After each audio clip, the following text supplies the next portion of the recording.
Hi, it's Alumna 39 again and welcome to my new video about iron.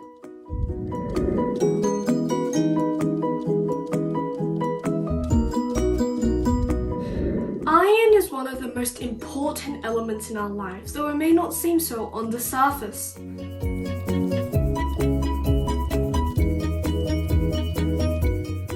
A dull grey metal that tarnishes into coal-black dust, iron seems like your average metal used in almost every aspect of our lives. However, it is the flexibility of iron that allows it to be used in almost every single sector of our lives. From the crucial role the iron-containing protein hemoglobin plays in the human body to the development of technology that led to the lives we lead today,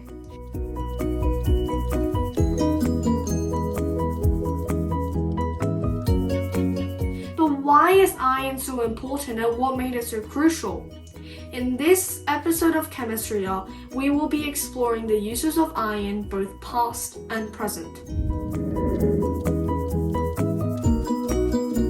Iron, like mercury and gold, is a metal. Though it seems mundane at first with its atomic number of 26 and weight of approximately 56, there is so much more to iron than what meets the eye at first. Tell you what, do you know what's the other name for Iron Man? It's female, get it? With Fe being the elemental symbol of iron and male meaning the same as man, the Iron Man is actually female if you think of it in that sense.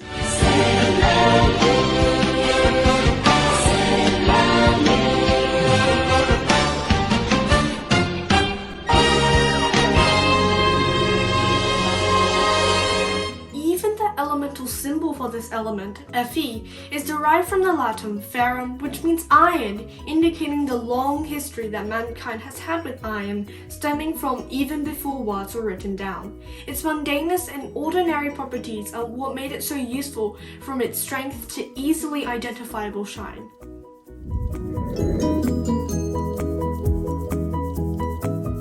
The story of iron, like many other elements, starts with a star. During a star's lifetime, the star will use the hydrogen and helium that it is born with to make energy in the form of light.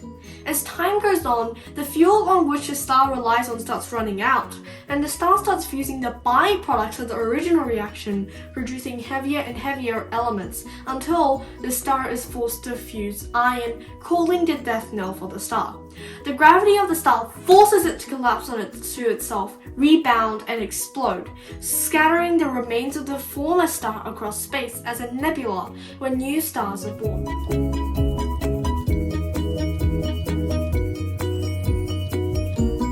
This material is unevenly distributed, leading to pockets of the stardust that attract the material around it, slowly concentrating to the point where it is a star. When a new star is born, like our sun, the ring or discarded material and unused elements are flung out into space, sometimes forming a ray of planets like our solar system. These cast out clouds of gas and dust form the basis for our planets and our meteorites. The iron and the dust concentrated in the cores of the inner planets of the solar system and in the meteorites.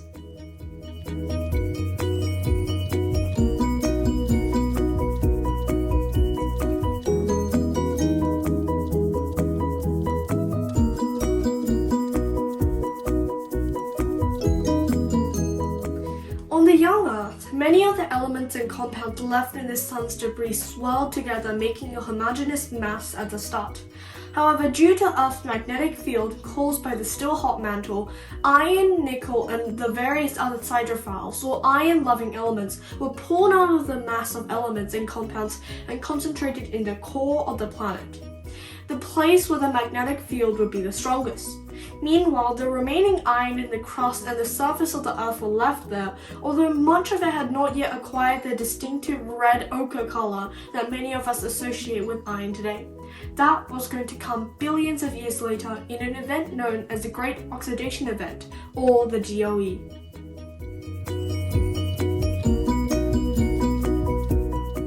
Many of us associate the Earth's atmosphere with the key element contained in it, oxygen.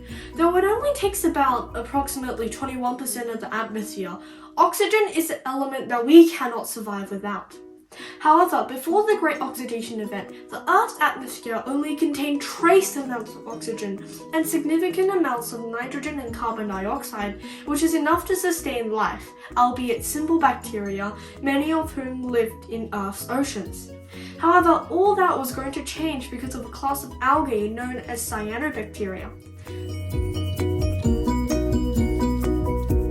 Cyanobacteria produce oxygen via photosynthesis, the chemical process that uses light, water, and carbon dioxide to create energy in the form of sugar, creating oxygen as a side product of the reaction.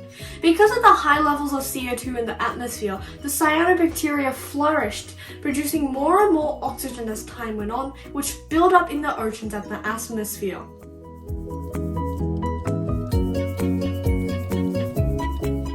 Due to oxygen's extremely reactive nature, the oxygen in the atmosphere changed its nature from being a weakly reducing one to an oxidizing atmosphere. This wouldn't seem to be so bad until you consider the effects of the oxygen on the anaerobic bacteria living in the waters, who survived without oxygen. To them, oxygen was a poison, and much of the Earth's bacteria died out because of the oxygen produced by the cyanobacteria. The oxygen in the atmosphere also reacted with methane, producing carbon dioxide and water vapor, resulting in a dramatic cool down of the Earth, leading on to the snowball Earth phase.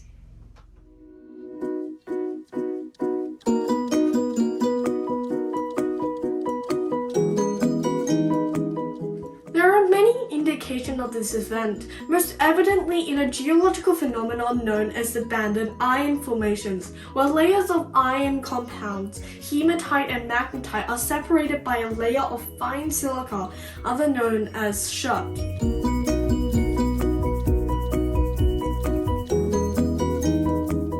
This formation of the bands requires two conditions: a deep anoxic or low oxygen environment to transport the iron in its water-soluble ferrous form, and a high oxygen shallow, where the ferrous iron is converted into its ferric form and precipitates onto the floors of the shallows.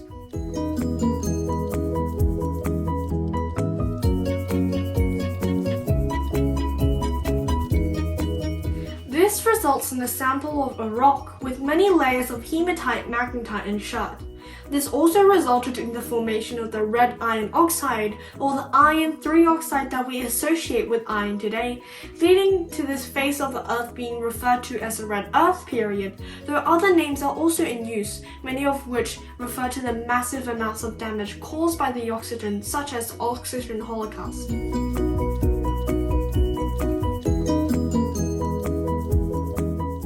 The red color of rust is now forever ingrained in our perceptions as a telltale sign of iron.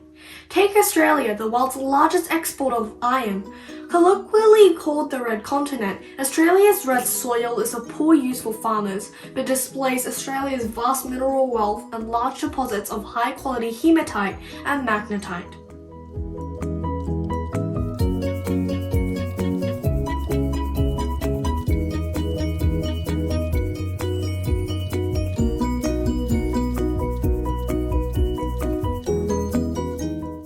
I've had a few comments from my subscribers that most of my videos are too long, so I decided to divide the topic over a few videos.